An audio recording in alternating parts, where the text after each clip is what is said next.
The situation that Chicago's in, a bit different, but there's some similarities there. Who do you think should be the starter? I believe right now Glennon should be the starter. But I want Trubisky to be the starter. I love the fact that they draft him. You don't go out and make a move like that and get him so early in the draft and have him sit on the bench.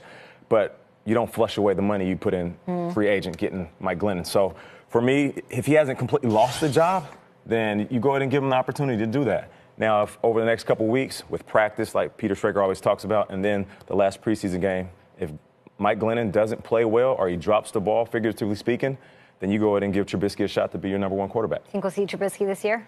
I believe so, yeah. The way I say, I disagree. I think you rip the Band-Aid off now. You drafted this guy second overall. You traded up to get him. What are we waiting for? If he's not looking, he certainly looks the part. He could do it. I understand being patient and waiting. Is there a room for patience on this, though? If you're a Bears fan, you're looking at your team this year. This is not a team that's a step away. It's not the Chiefs that you can say with Alex Smith. Mahomes and Smith, different. This is a totally different deal. This is not Tom Savage with that Texans defense. This is a team that's not going anywhere this year. Let's just be honest. Play the rookie. Yeah. I think Trubisky gives them excitement. You drafted him first out of all of these quarterbacks.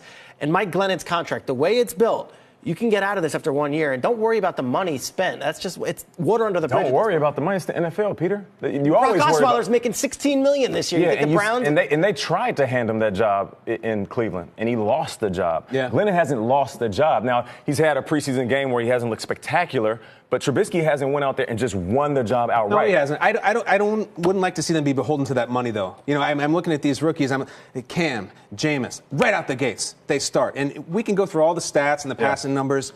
He looks the part, the kid. He does. Trubisky looks the part. He looks ready to you? He does. Yeah, as ready as a rookie possibly could. And so you go, let's just say hypothetically, you go out with Mike Glennon and you go 7-9. Or you go with Trubisky and you go 6-10. Let's start now because he's the future. Let's start the equity in Trubisky now. I agree. Because he looks ready. He throws on the run. He doesn't throw any interceptions. Yeah. Let's go. Who do you feel more comfortable with right now? Carson Wentz with the Eagles having a whole season starting, or Jared Goff having this weird herky-jerky? I think you feel better about Wentz going into the season because he had that whole year. It's a great example. Thrown into the fire. Now he's ready year two.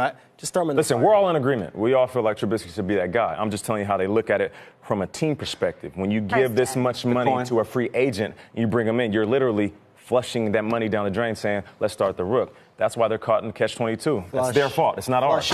We just get to enjoy the show.